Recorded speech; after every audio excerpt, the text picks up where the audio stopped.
하나님이 그 아들을 세상에 보내신 것은 세상을 심판하려 하심이 아니요 그로 말미암아 세상이 구원을 받게 하려 하심이라. 요한복음 3장 17절 말씀. 아멘. 우리 같이 한번 암송해 볼까요? 시작. 하나님이 그 아들을 세상에 보내신 것은 세상을 심판하려 하심이 아니요 그로 말미암아 세상이 구원을 받게 하려 하심이라. 요한복음 3장 17절 말씀. 아멘.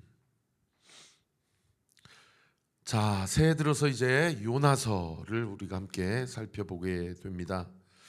어제 큐티 본문은 우리가 송구영신 예배로 대체하니라고 말씀을 묵상하지 못했는데 요나서에 대한 대략적인 개관을 좀 설명해 드리고 오늘 본문으로 들어가고자 합니다. 여러분, 요나서는 북이스라엘의 13대 왕인 여로보암 2세 왕 때 활동했던 이 요나라는 선지자를 통해서 하나님께서 이 아수르 제국을 멸망시키려고 결정하시는 것을 이 요나를 통해 선포된 하나님의 메시지가 그 아수르와 그 니느웨 사람들에게 선포가 되어지고, 놀랍게도 이 아수르 왕이 이 요나의 선포된 말씀을 듣고 회개를 하기 시작합니다.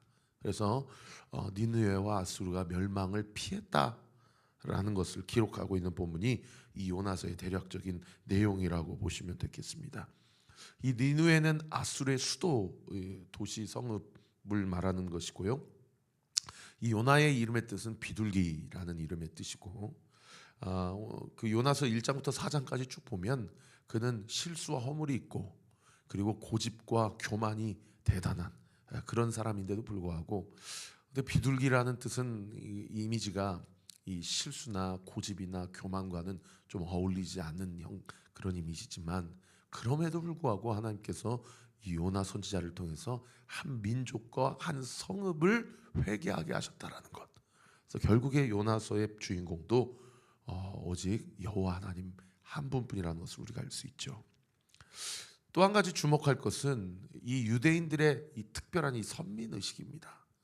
이 선민의식이 과해져서 이 유대인들 안에, 히브리 사람 안에 배타적이고 폐쇄적인, 즉 다시 말씀드리면 우리만 구원받았다, 우리만 하나님께서 선택하셨다라는 이러한 특권 의식이 있었던 것은 사실이거든요.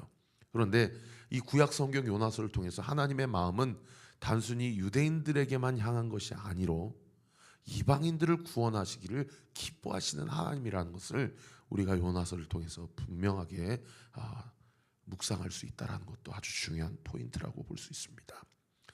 자, 어제 본문 요나서 1장 첫 구절부터 7절까지 보시면 하나님의 말씀이 아미떼의 아들 요나에게 임하셨는데, 요나를 보고 하나님이 뭐라고 얘기하시냐면 저 큰 성읍 니느웨로 가서 나의 말씀을 선포해라. 그들의 악독이 내 앞에 상달되었다. 그렇게 말씀을 하셨는데, 여러분, 이 결과적으로 북이스라엘은 아수르 니느웨의 사람들에 의해서 멸망을 당하거든요. 그러니까 이 요나 입장에서는 이 아수르는 적국인 것이고 원수 나라인 것이죠. 그래서 그 하나님의 말씀과 아버지 하나님의 마음을 이해하지 못하고 그 말씀에 자신의 마음에 들지 않는다는 이유로 이 니느웨와 완전히 반대편에 있는 다시스로 향하는 배를 타게 되고, 그 다시스로 향하는 배를 타고 그 요즘 다시스로 얘기하면 요즘 말로 이제 스페인 쪽입니다. 지중해 가운데로 이제 배를 타고 지나가다가 하나님께서 큰 폭풍을 일으키셔서 이제 그 요나가 탄 배의 모든 선원들이 그야말로 수장되게 생긴 그런 상황 가운데 있었다는 것을 우리가 어제 큐티 본문을 통해 알 수가 있죠. 그리고 자기들끼리 도대체 이 일이 누구 때문에 벌어진 일인가? 그러니까 참 선원들과 선장이 상당히 영적이에요. 이게 그냥 단순히 자연재해로 그렇게 해석할 수 있는 거 아닙니까? 그런데 이것이 분명히 영적인 일이라고 직감한 거예요. 저는 이게 하나님의 은혜라고 믿는데, 자기들끼리 그래서 제비를 뽑는데 그 제비를 뽑아서 이 재앙의 원인이 요나라는 것을 알 수가 있죠. 그리고 오늘 본문 8절에 보면 그 선원들과 선장이 요나에게 뭐라고 이야기합니까? 8절에 보십시오. 청하건대 이 재앙이 누구 때문에 우리에게 임하였는가 말하라. 너의 생업이 무엇이고 네가 어디서 왔고 네 나라가 어디고 너는 어느 민족에 속하였는지 말해라. 이렇게 구체적으로 요나의 이 프로필을 지금 요구를 하고 있는 그런 본문이에요. 그때 요나가 9절에 뭐라고 대답합니까? 9절을 보십시오. 나는 히브리 사람이요.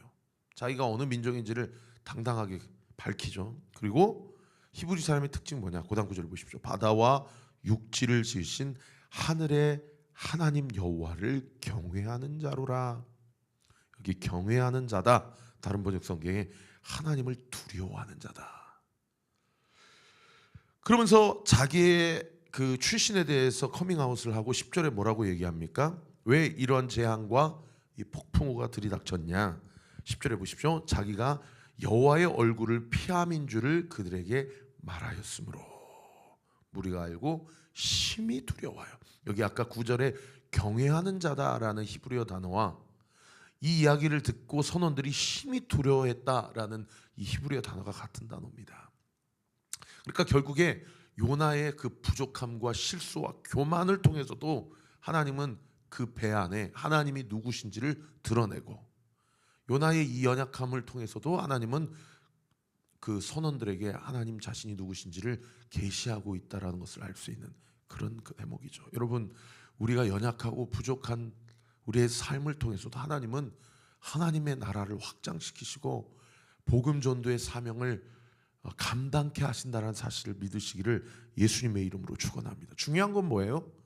우리가 하나님의 말씀을 정말로 두려워하냐는 거예요. 요나는 자기가 하나님을 경외한다, 두려워한다라고 말은 하지만 자기의 삶은 하나님을 두려워하지 않는 선택을 해버린 거죠. 그러니까 니느웨로 가지 않고 다시스로 가버린 거 아닙니까? 그러니까 이게 형용모순이에요. 여러분, 우리 이 시대 가운데 이러한 형용모순의 그리스도인의 삶을 살아가는 사람들이 얼마나 많은지 모릅니다. 저도 마찬가지. 우리도 얼마든지 입술로는 하나님을 두려워합니다 라고 이야기하지만 삶으로는 하나님을 두려워하지 않고 하나님의 말씀 앞에 불순종하며 살아가는 일들이 얼마나 많이 있냐 이 말이에요. 그러니까 세상에 여호와 하나님을 믿지도 않는 이 선원들이 10절 하반절에 보세요. 요나에 대해서 뭐라고 얘기합니까? 네가 거기 주치세요. 어찌하여 그렇게 행하였느냐. 이게요, 선원들이 요나에게 하신 말씀이 아니고 하나님이 선원들의 입을 통해서 요나를 질책하시는 하나님의 음성으로 들리더라고요.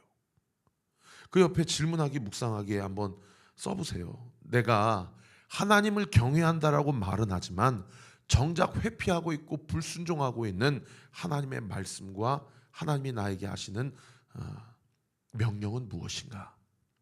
여러분 한번 질문하기 묵상하기 한번 써보십시오. 네가 어찌하여 지금 이렇게 행하고 있느냐? 그 사이에 11절에 보십시오. 바다가 점점 흉흉한지라. 다른 번역 성경에 더 무섭게 휘몰아친지라. 막 파도가 넘실거리고 막 진짜 배가 지금 뒤집히기 일보 직전인 거예요. 그래서 무리가 요나에게 뭐라고 이야기합니까? 11절 중반절 보십시오. 우리가 너를 어떻게 하여야 바다가 우리를 위하여 잔잔하겠느냐? 지금 이제 문제 진단이 끝났어요. 왜 이 일이 일어났는지의 정확한 핵심을 짚었어요. 그 다음 당연히 따라오는 질문이 뭐겠습니까? 그럼 이제 어떻게 해야 되냐? 우리 다 죽는 거냐? 이런 질문이 따라오겠죠. 그때 세상에 충격적인 이야기를 요나가 합니다. 12절에 보십시오. 그가 대답하되 나를 들어 바다에 던지라. 그리하면 바다가 너희를 위하여 잔잔하리라. 요나가, 글쎄요, 저는 이게 하나님 앞에서 요나가 은혜를 입은 결정적 이유라고 믿는데, 요나가 자기를 살신성인함으로 자기를 내어 던짐으로 죄가 없는 선원들과 선장을 살려야 되겠다고 결정을 한 거예요. 근데 이후로도 요나의 이 끝장 4장까지 행보를 보면 요나가 진정으로 회개한 것 같지 않거든요. 근데 어떻든 지금 이 흉흉한지라 바다의 그 모든 파도와 그 높이가 더욱 무섭게 휘몰아치는 이 일촉즉발의 상황이기 때문에 당장 이 문제를 해결하지 않으면 지금 다 죽게 생기는 거예요. 그러니까 나 혼자 죽겠다. 그럼 너희는 살라. 지금 이렇게 권면을 하고 있는 것이죠. 여러분, 고대 사회에는 이런 일들이 있었어요. 우리나라 심청전도 아버지를 살리기 위해서 딸이 바다에 던져지잖아요. 이러한 설화들, 이러한 이야기들이 전승으로 계속 내려왔어요.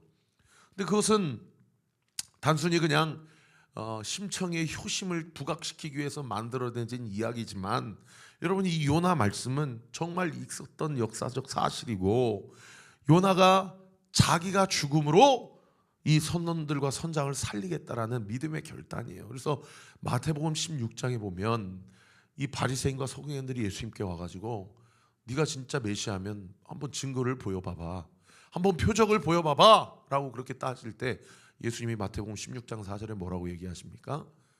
요나의 표적밖에는 내가 너에게 보여줄 것이 없다. 그 요나의 표적이 뭡니까? 자기를 내어주심으로 인류를 구원하시는 예수 그리스도의 십자가의 구속 사건을 이야기하는 것이죠. 그런 의미에서 보면 요나는 예수 그리스도 메시아를 예표하는 그림자의 삶을 살았다고 할 수가 있어요. 그러나 요나의 삶이 온전히 예수 그리스도를 담아내는 삶은 되지 못했어요. 왜요? 그 다음 구절에 보시면은 너희가 12절 중반절에 보십시오. 너희가 이 큰 폭풍을 만난 것은 나 때문인 줄을 내가 아노라. 요나가 자기가 죽기로 결심한 것은 자기 죄 때문에 이제 바다로 던져지기로 결정을 한 거예요. 그러나 예수님은 죄가 있으시기 때문에 십자가에 달려 죽으신 것이 아닙니다. 할렐루야. 예수님은 그 어떤 죄도 없으셨음에도 불구하고 인류의 모든 죄를 위하여 대신 속죄제물로, 화목제물로 하나님께 바쳐짐으로 우리의 모든 죄를 해결하셨다 이 말입니다. 믿으시면 아멘. 여러분, 오늘도 예수님 보혈로 덮는 기도를 하십시오.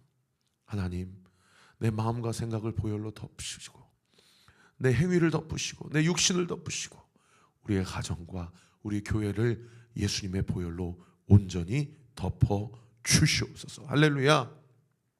그렇게 충격적인 제안을 하니까 여러분, 사람들이 어떻게 사람을 그냥 바다에 던지겠어요? 그 사실상 살인 행위 아닙니까?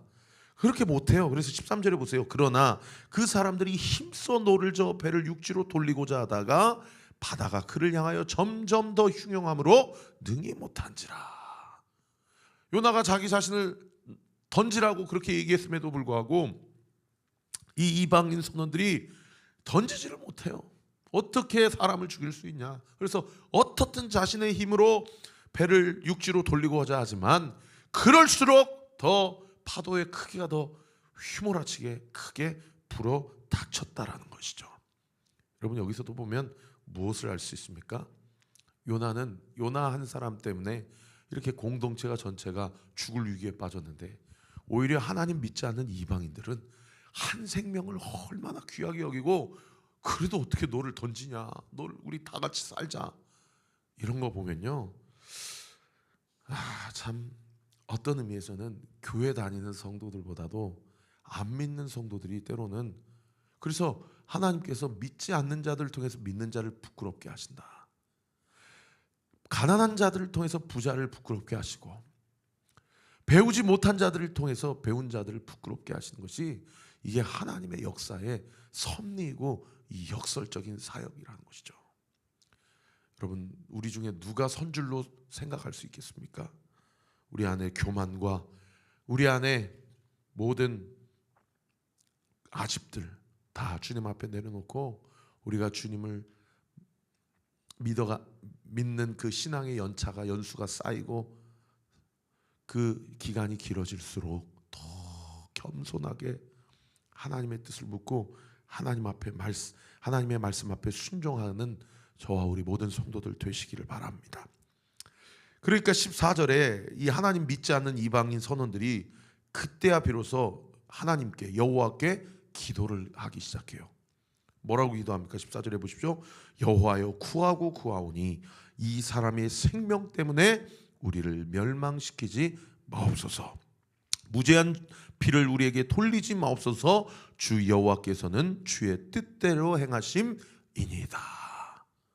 여러분, 바람과 폭풍과 파도의 그 죽음의 위협 앞에 벌써 어느새 이 선원들이 신앙 고백을 하고 있어요. 당신은 하늘의 하나님이시오, 땅의 하나님이시오, 바다의 하나님, 온 우주의 하나님이십니다. 요나를 바다에 던지지만 그 죄를 우리에게 돌리지 말아 주옵소서 라고 그렇게 기도하고 있어요. 그렇게 기도한 이후에 15절에 보십시오. 요나를 들어 바다에 던짐에 바다가 뛰노는 것이 곧 그친지라. 여러분 한번 상상해 보세요. 하나님을 경외하고 두려워하고, 이 일이 하나님이 이 모든 우주와 바다를 주관하시고 컨트롤하시는 분인데, 요나가 말한 대로 한번 던져봅시다. 그리고 던졌어요. 던지기 전에 이자를 죽인 죄를 우리에게 돌리지 말아 주십시오 라고 하고 던졌어요. 그런데 던지자마자 파도와 폭풍이 정말 드라마틱하게 그쳤다고 한번 생각해 보세요. 여러분이 그 선언이었으면 여러분 마음 가운데 어떤 감정이 들었겠어요? 그러니까 오늘 보면 마지막 구절에 이 선원들이 어떻게 합니까? 여호와를 크게 두려워하여. 하나님을 믿는 신앙이 그들의 마음 가운데 생기지 않을 수 없는 것이죠. 여호와를 크게 두려워하여, 거기서 하나님께 제물을 드렸다는 얘기는 예배를 드렸다는 얘기예요. 그리고 무엇까지 합니까? 서원하였다. 다른 번역 성경에 맹세하였다. 또 다른 번역 성경에는 큰 능력을 체험하고 하나님을 섬기기로 하나님께 약속하였다. 여러분 그 당시 선원들, 원래 이 바다 사람들은 보통 다 다신주의자들입니다. 이 옥황상제를 섬기고 뭐 물고기도 섬기고 바람도 섬기고 파도도 섬기는 그런 사람들. 그래서 항구 도시 가면 그렇게 우상 숭배 그런 산당들 신당들이 많은 거 아닙니까? 그런데 이 사건을 통해서 여러분 이 배 안에 있는 모든 사람들이 세상에 하나님을 두려워할 뿐만 아니라 하나님께 예배드릴 뿐만 아니라 하나님께 평생도록 하나님만 섬기겠다고 서원하고 약속까지 했다라는 것이죠. 말씀을 마무리하겠습니다. 여러분 우리의 고난과 회개가 내 주변 사람들에게 어떤 영향을 끼치고 있습니까? 나를 통해서 혹시나 하나님을 알게 되고 자신의 죄를 고백하고 예수님을 영접하게 된 사람들이 있습니까? 우리의 연약함까지도 하나님은 들어쓰셔서 우리를 통해 전도하기를 원하시고 선교하기를 원하시는 하나님이신 줄 믿으시기를 예수님의 이름으로 축원합니다. 그러므로 오늘 이 말씀을 통해서 우리는 기도하고 결단해야 할 것입니다. 하나님, 어찌하여 네가 이렇게 행하였느냐라는 그 하나님의 말씀 앞에 그리스도께서 십자가에 죽으신 것처럼, 요나가 나를 던져서 내가 죽더라도 당신은 사시오 한 것처럼, 내가 죽고 우리의 가정이 살고, 내가 죽고 내가 사랑하는 사람들이 살고, 내가 죽고 주의 몸된 공동체가 살기를 원합니다. 누구든지 나를 따라오려거든 자기를 부인하고 자기에게 주어진 자기 십자가를 지고 나를 따를 것이니라. 그렇게 그리스도와 함께 죽었고 또 그리스도와 함께 부활하여 나의 삶이 그리스도의 것이니 그리스도의 삶을 살아내겠습니다. 기도하는 성도들의 삶을 통해서 그 가정이 하나님의 나라가 임하고, 할렐루야, 우리 교회가 하나님의 나라의 사명을 감당하는 우리 온누교회 모든 성도들 되시기를 우리 구주 예수 그리스도 이름으로 축원합니다. 기도하겠습니다.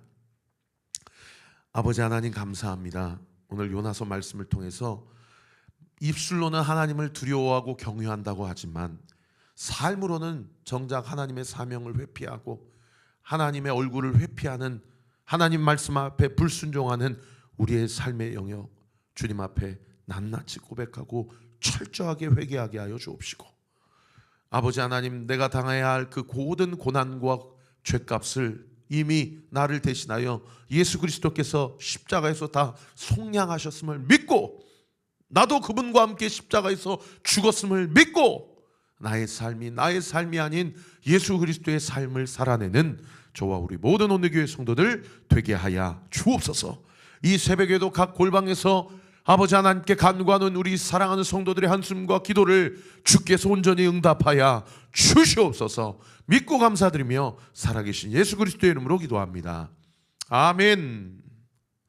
이제는 우리 구주 예수 그리스도의 은혜와 하나님의 사랑과 성령 하나님의 위로교통 충만하심이 주신 말씀 붙잡고 오늘도 주 안에서 주님과 함께 동행하며 주의 뜻을 온전히 이루기로 결단하는 우리 사랑하는 온누리교회 모든 성도들 머리머리 위에 지금으로부터 영원토록 함께 하시기를 간절히 축원하옵나이다. 아멘.